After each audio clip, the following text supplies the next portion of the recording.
Agora nós estamos mudando para o segundo tópico de discussão, que é como a Lawsonia se coloca no cenário mundial. E obviamente que eu não vou começar a discutir esse tópico desde o início, né, dos primeiros relatos da doença, mas num foco um pouco mais direcionado para a experiência europeia e para a experiência norte-americana aqui, com relação à redução do uso de antimicrobianos como promotor de crescimento. Então, na Europa, a gente tem uma linha histórica bastante definida, né, que foi no início da década de 90 e 2000, aí para frente, com relação ao banimento do uso de antimicrobiano como promotor de crescimento. O que a gente observa, e esse é um dado especificamente da Dinamarca de 2002, é que o que a gente tem aqui são 5 tipos de síndromes clínicas, ok? Pneumonia, diarreia, aqui a tradução melhor para isso talvez seja refugagens, outros e artrites. Então, nós temos as síndromes clínicas destacadas aqui, e esse eixo aqui são os eixos relacionados aos meses antes do banimento e após o banimento dos antimicrobianos como promotores de crescimento. Esse eixo aqui é o mesmo para todos. Aqui está então menor aqui, e vocês vão ver a razão por que eu destaquei principalmente as diarreias. Essa linha cruzada no zero aqui é quando houve a implementação, então, desse banimento.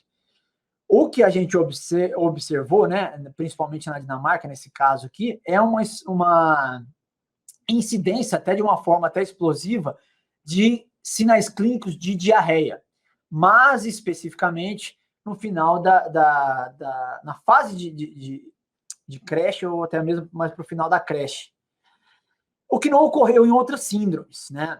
Eventualmente, quando a gente pensa de redução de antimicrobianos, dependendo do sistema produtivo, a gente pensa que a retirada de antimicrobianos vai ter uma explosão, por exemplo, de doenças respiratórias, o que não ocorreu no caso da Europa. Existe um pico aqui de refugagem, mas se vocês lembrarem de 2002, foi mais ou menos a época de pico e de um problema bastante grande de circovirose, o que é representado aqui por esse pico. Não necessariamente tem uma relação específica com a redução de antimicrobianos. O que realmente preocupou a Europa nesse período aí, realmente foi a incidência explosiva de sinais clínicos de diarreia, ok?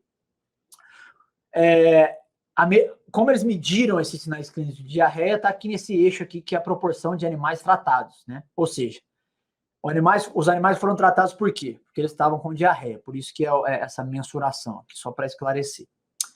Tá, diarreia é um sinal clínico, é uma síndrome bastante abrangente, né? E nesse caso aqui, especificamente, quais foram os principais motivos de diarreia nesse caso aqui? Os 3 principais foram Escherichia coli enterotoxigênica, que nada mais é do que a diarreia pós-desmame, Lawsonia e Braxpira, ou colite por Braxpiras. Tendo em vista que as colites por Braxpira e as infecções por Lawsonia, elas migraram do sítio 3, que no caso era recria e terminação, para o sítio 2. Elas tornaram-se um pouco mais, se anteciparam um pouco mais com relação aos sinais clínicos.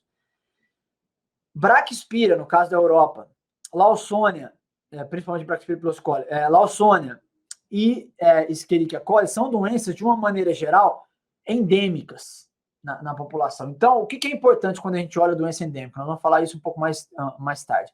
É importante a gente olhar o número de animais positivos e a quantidade de bactéria que aqueles animais positivos têm. Aqui é o número de animais positivos depois do desmame. Por exemplo, 35 dias depois do desmame, por exemplo, no final da creche, nós temos uma proporção de animais positivos para a Lawsonia muito significativa. E a quantidade de Lawsonia, que é o número de bactérias nas fezes, também bastante significativas, como uma crescente aí para o final da creche. Então, isso é importante. Especificamente quando a gente fala de Lawsonia, é importante o número de animais positivos e o quanto aqueles animais estão positivos, quanto estão excretando de Lawsonia. Na experiência norte-americana, a regulamentação começou em 2017. No entanto, com esses princípios ativos aí afetados, né? Principalmente com relação, quando a gente pensa em promotor de crescimento, de tirosina.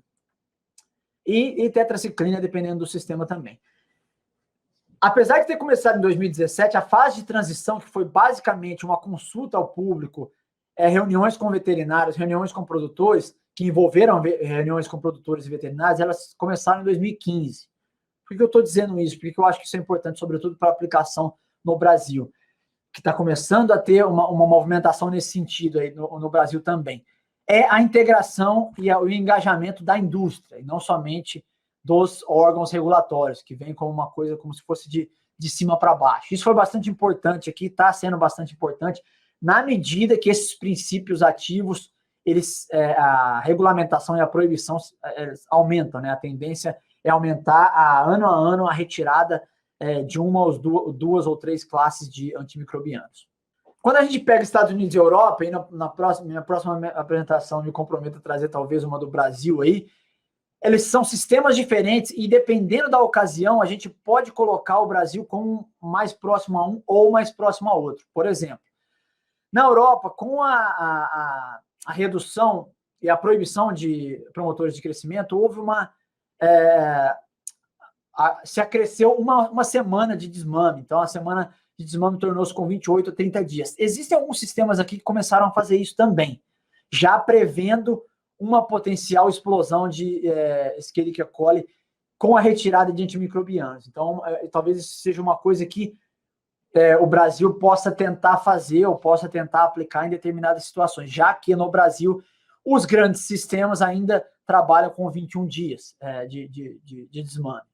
Densidade de granjas. No Brasil, a gente sabe que, dependendo da região, a densidade pode ser bastante alta, principalmente no sul do país. Vacinação para a Lawsonia. Na Europa, bastante limitado. Aqui, o uso amplo da vacinação por Lawsonia, o que ajudou também a contenção e a não explosão desse tipo de enfermidade depois de 2017, quando começou a restrição. O uso de Carbadox, que aqui ainda se usa, porém já nos parece que estão com os dias contados. Então, na Europa já é proibido, no Brasil é proibido. Então, são algumas diferenças de estratégias aí, né? De características de cada indústria. Óxido de zinco, com restrições parciais e mais agressivas na Europa, e aqui nos Estados Unidos ainda com uso amplo. Obviamente, quando eu falo de óxido de zinco, eu estou falando mais especificamente para controle de Escherichia coli e mais para trazer para vocês um cenário de amplo aí para a visão da indústria, né? E como o Brasil pode se encaixar com uma coluna a mais aqui para lidar com essa mudança e essa dinâmica da indústria. Antes de 2017, esse é um trabalho bastante interessante do Chris Rademacher, da Universidade de Iowa, que é de uma pesquisa com os veterinários de campo, em termos de quais são as suas prioridades para as ações, ou suas ações práticas com a redução de antimicrobianos. E sem dúvida alguma, em primeiro lugar, bastante acima do segundo colocado, foram os aumentos de vacinação. Ou seja, estabelecer protocolos vacinais estratégicos, seja eles de piramidais, baseados nas pirâmides, seja ele de fluxo de animais, para os desafios sanitários de um determinado sistema de produção, de uma determinada granja. Então, sem dúvida alguma, o aumento ou o tópico de vacinação, seja ela para trato gastrointestinal, respiratório, vacina comercial, vacina autótica, ele veio mais à tona e ele tem sido discutido e usado de uma forma bem mais ampla do que foi anteriormente. Justamente, obviamente, que é uma maneira de minimizar uma potencial perda com a redução de antimicrobianos.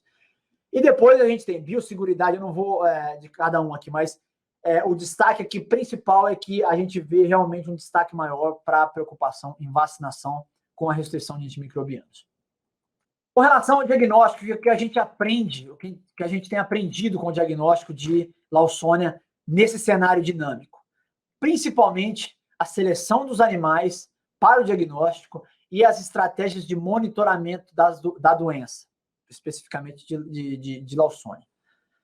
Seleção dos animais, eu preciso do diagnóstico para justificar o tratamento. Isso na Europa, isso aqui nos Estados Unidos e possivelmente no futuro no Brasil. Então, essa seleção dos animais é crítica.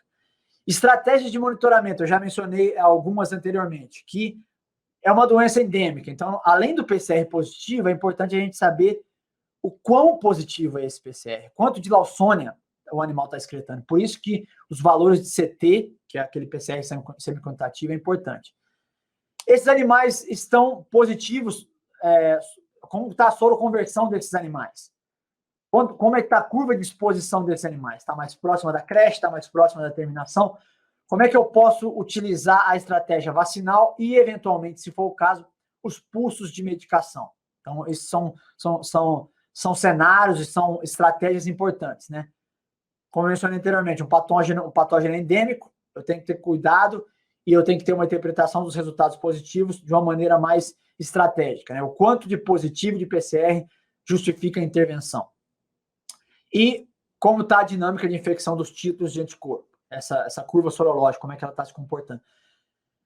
Em um cenário de restrição de antimicrobianos, esse tipo de estratégia ou esse tipo de interpretação de monitoramento da doença torna-se ainda mais importante do que há 10 anos atrás, onde a gente somente, se tivesse algum positivo ou alguma diarreia, a gente somente aumentava a dose de antimicrobianos na ração, ou adicionava a dose de antimicrobianos na ração, ou trocava a dose de antimicrobianos na ração por um outro tipo de droga. Então, esse tipo de estratégia, que era bastante comum aqui nos Estados Unidos também, ele está se tornando um pouco mais complexo ou um pouco menos frequente, à medida que a restrição se torna um pouco mais intensa. Então, é importante entender esse monitoramento da enfermidade. Esse é o nosso último tópico. Como nós falamos anteriormente, existem inúmeros desafios e oportunidades para a suinocultura brasileira com relação à dinâmica da indústria no sentido de redução de antimicrobianos, como promotores de crescimento. Os desafios principais são a restrição como um caminho sem volta, sem dúvida, e essa restrição ela vai se tornar, como está se tornando aqui, cada vez mais intensa, e nós vamos ter que se adaptar à indústria a isso, que eu não tenho dúvida que a longo prazo vai ser benéfico para o consumidor, vai ser benéfico para a indústria, de uma maneira mais global. E o foco que eu mencionei também, que é a monitoria sanitária da Lawsonia, seja ela por PCR, seja ela por sorologia. Como eu interpreto esses dados e como eu tomo decisão por pulsos antimicrobianos ou por colocação de vacina em determinadas situações. Qual a quantidade de Lawsonia que está sendo excretada e o número de animais positivos em uma granja ou em um sistema, ou em uma baia, um grupo de baias e por aí afora. Mas as oportunidades que esse tipo de cenário nos oferece também. A primeira oportunidade com relação à redução de antimicrobianos é ter a experiência europeia e ter a experiência americana como método de comparação, de contraste e de avaliação de similaridades, avaliação de diferenças para preparação e planejamento baseado nessas indústrias, né?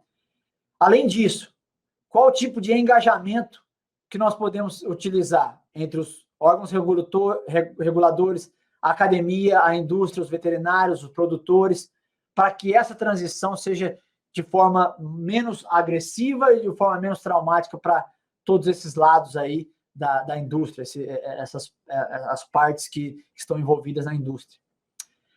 E com relação à monitoria, qual que é o objetivo final da monitoria, além do controle da enfermidade? Um entendimento melhor da epidemiologia da infecção e a possibilidade de um controle mais efetivo. Um controle mais efetivo significa um controle mais direto e com menos custo para a enfermidade, seja ela por uma vacinação estratégica, que a gente sabe que, de uma maneira geral, os custos de vacinação são menores do que custos de antimicrobianos, sobretudo quando a gente fala de altas doses de antimicrobianos, e potencialmente a eliminação da enfermidade em granjas de alto valor genético, que é uma coisa que está sendo discutida, que começou a ser discutida aqui nos Estados Unidos também. Acredito que esses são as oportunidades e os desafios que podem ser aplicados com essa experiência europeia e norte-americana no Brasil. E eu encerro por aqui minha apresentação e fico à disposição para interações futuras e para novas oportunidades. Finalizo agradecendo novamente a Behringer pela oportunidade de compartilhar a nossa experiência aqui e um abraço a todos.